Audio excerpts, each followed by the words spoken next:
This is part 2 of Civil 3D for Landscape Architects. Previously, we brought in a bunch of public data into this Civil 3D drawing to jumpstart our design of this public park. Before we get into the design process, though, we need to do a little bit more research. So I need to find out a little bit of information about these roadways adjacent to us and what I need to design with them or for them.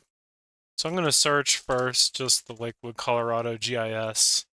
And this way I'll be able to see what the roadway classifications are. So it's probably going to be like a local that goes through that neighborhood, and then maybe a collector or arterial ways roads are turned on. Now you can see the names turn on, and I can select this Garrison Frontage Street. Scroll down through the info and we should get to, there we go. It is a local road. Florida is a collector, and South Garrison is also a collector. Okay, so with that, we'll now jump over to the Jefferson County roadway standards. Some cities will have their own roadway standards. I just know because I've worked in Lakewood that as far as standard right-of-ways, they use the Jefferson County and just supplement it with, I think they have their own custom cul-de-sacs, but as far as standard roadways, they use county standards, which is nice. So we're looking for, we had a collector, two collectors, and a local. And I would, this being a park, I would prefer that we have detached sidewalks rather than attached. Typically, I feel like you see attached in newer developments, residential developments. I'm never a big fan of it. We're in a park setting, I feel like detached sidewalks is much more appropriate. Even though this wasn't approved as an attached sidewalk right away, I'm going to design it with our side being a detached. So I'm going to use all this information over here as a reference, just so that if you're wondering why, it's because it makes the approval process for this a lot easier if we're using their already approved dimensions. So I'm looking at a 5-foot tree lawn, 5-foot sidewalk, and 2-foot, 2.5-foot gutter. Interesting. Okay, so with that, we can start actually putting some line work on the ground. So I'm going to start creating some landscape layers. LS for landscape site. This is going to be back of curb. We'll do back and front of curb.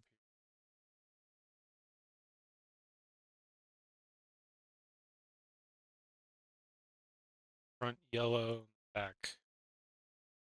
So I'm looking again at where our right-of-way is. The sidewalk is going to be offset 5 feet minimum from the right-of-way. So we can use the right-of-way as our reference point to create the sidewalk. So I'm going to use InCopy. I'm also going to turn off the topo. So I'm going to use InCopy and select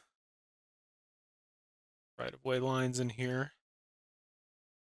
And ask me for a base point. I'll just click there in the middle. Now we have these lines in our drawing here that we can use.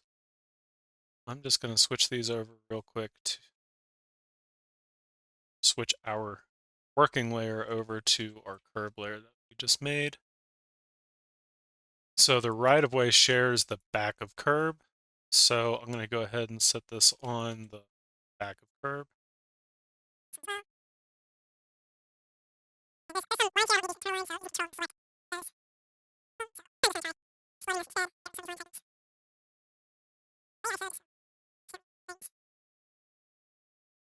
And what I'm doing is just basically making the basis for this sidewalk.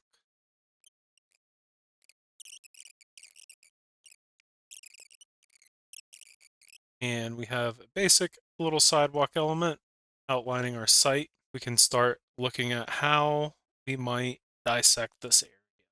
I think we're ready to start doing some site analysis. So now that we've loaded a lot of public data and our planning requirements into this drawing, I think it's time that we start creating a site analysis so that we can inform our design. Let's create a annotation layer. So with our annotation layer, I'm going to change the color of it as well. Let's just make it red. I'm actually going to do meter. I don't have an mLeader style set up, so we'll just create one on the fly. I don't have any standards set up on this. This is a fresh install of Civil 3D, so basically I have to make everything as we go. Century Gothic font. And once I have that created, we can just go over to the properties and set some of these.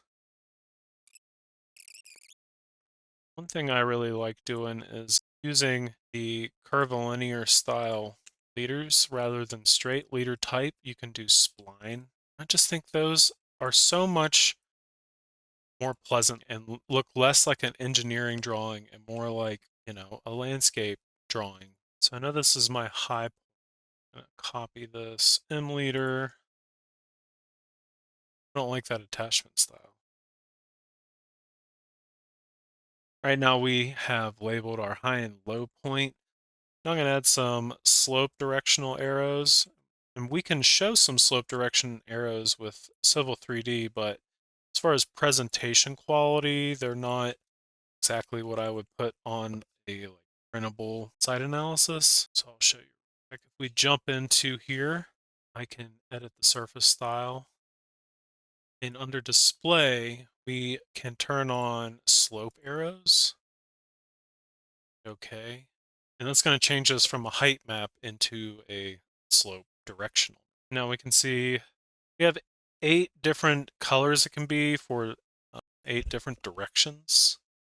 So depending on the direction, it has a different color.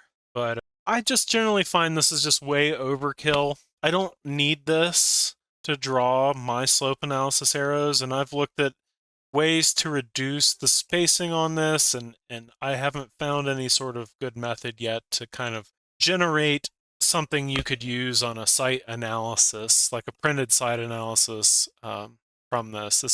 This is just, too technical for a landscape site analysis. So I still prefer this method of creating these arrows, and I'm going to block this so we can change it to look more stylized later on. Just want the base to be here. Use the grip and copy it around. With the grip selected, you can hit spacebar twice and that initiates rotate, but I accidentally had both of them selected, so undo real quick, just rotate the one.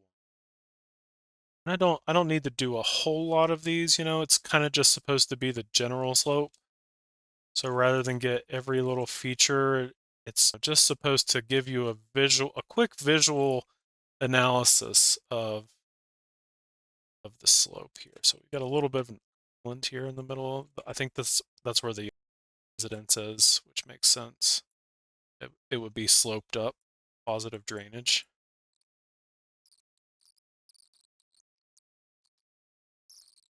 So here we can see we have the high point and the low point. So the site, the water is generally moving at a little bit of a higher rate. We've got some more slope happening up here on the west half of the lot here.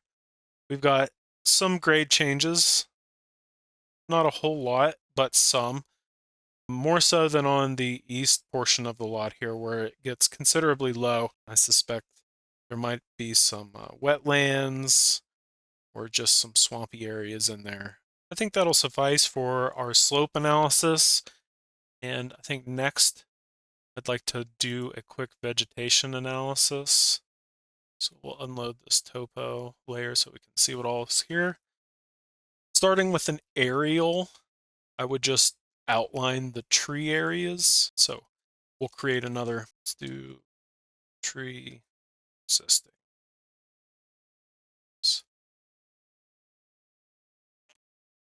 And for this, I use a rev cloud command.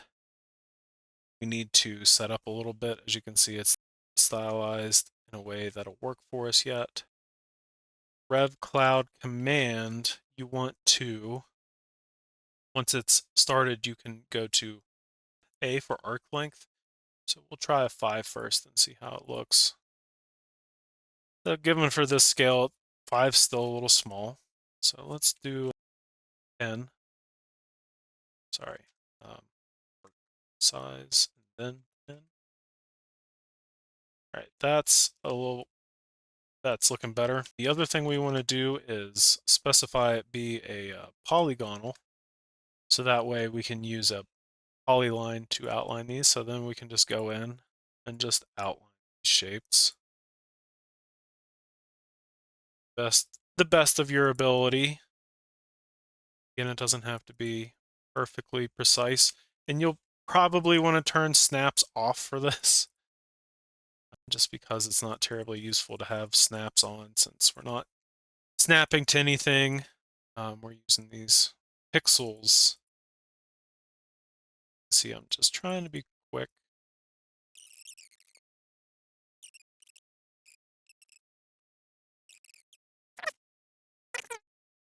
We'll take 2 of these arrows. I'm going to make like a little U symbol out of them. So just based off what I could say, we would probably have a good elevated view here. You know, maybe if we had, hypothetically speaking, like a playground tower might be able to have a good view from up here because it's higher up, and we could possibly make a clearing of some of this vegetation. Down here, I just don't know if we'll have views if we cleared out vegetation because it's, again, the low point. Might be able to get some views from up there, but I don't feel confident within, other than just saying this one would probably be the best view. So not twice as big, and let's just copy this over. Might just take a quick second to just stylize this a little bit more.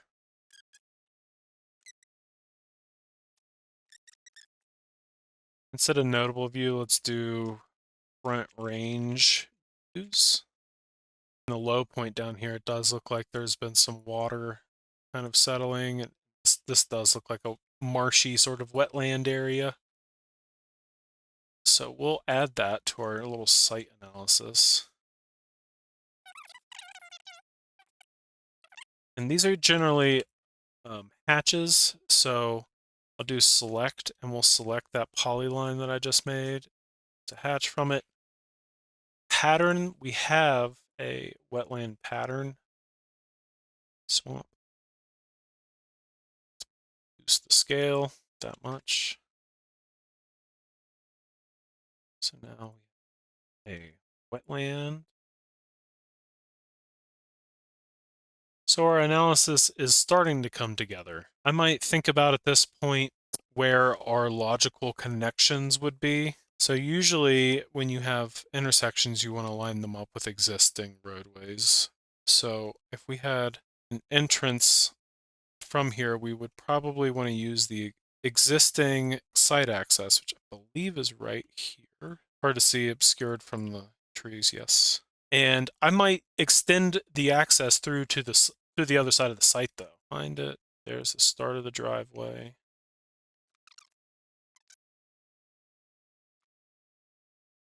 I tend to not use abbreviations on drawings. Just think it's bad practice. You don't want anything lost in translation. Let's give a layer to the building real quick. So I'll make a site layer. And I'll show you how I like to stylize these because they're pretty specific as well.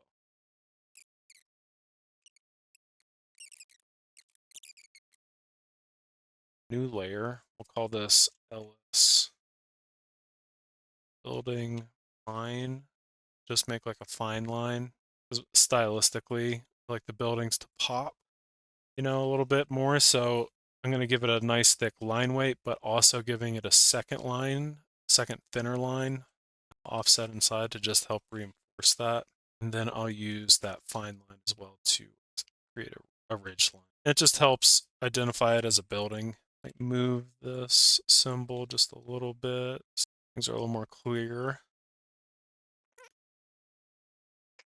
label on our existing building.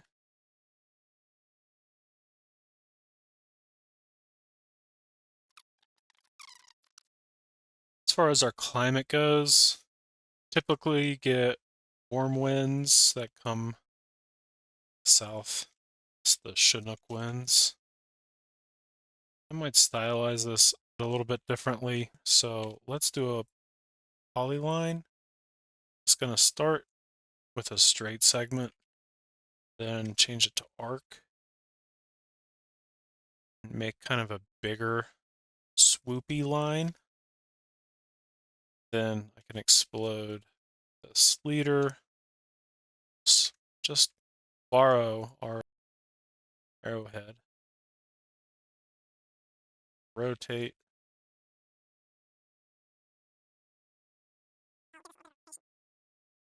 You can do text along a path or arc text, but I honestly, anytime I've tried doing that stuff, I just feel like it's a big time sink and I'm wasting time trying to make something that ultimately isn't that important.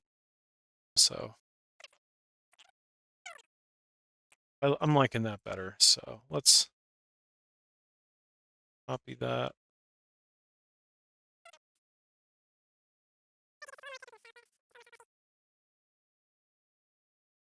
One more piece of information we can add to this is a soil survey, which we can get. It's publicly available. We'll go to the soil survey website. We just need to use this little area of interest tool, and I could make a polygon to create the shape of the site, but no need for that. It would just waste time, I think. So we'll just outline the site there. There's our area of interest. And then we can just go over to the shopping cart tab, and we just want to check out Get Now. I have a pop-up blocker enabled, so I will allow it.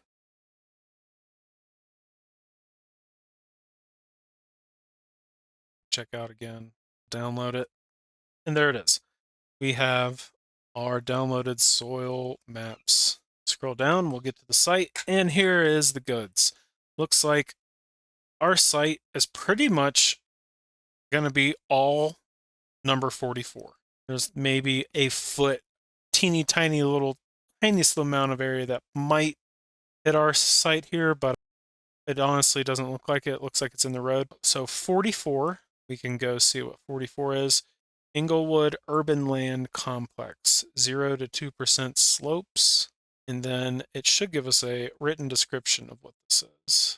Here it is, Inglewood Urban Land Complex. It's clay-y, clay loam. So we're looking at a pretty clay-heavy soil here. So that's pretty important to know.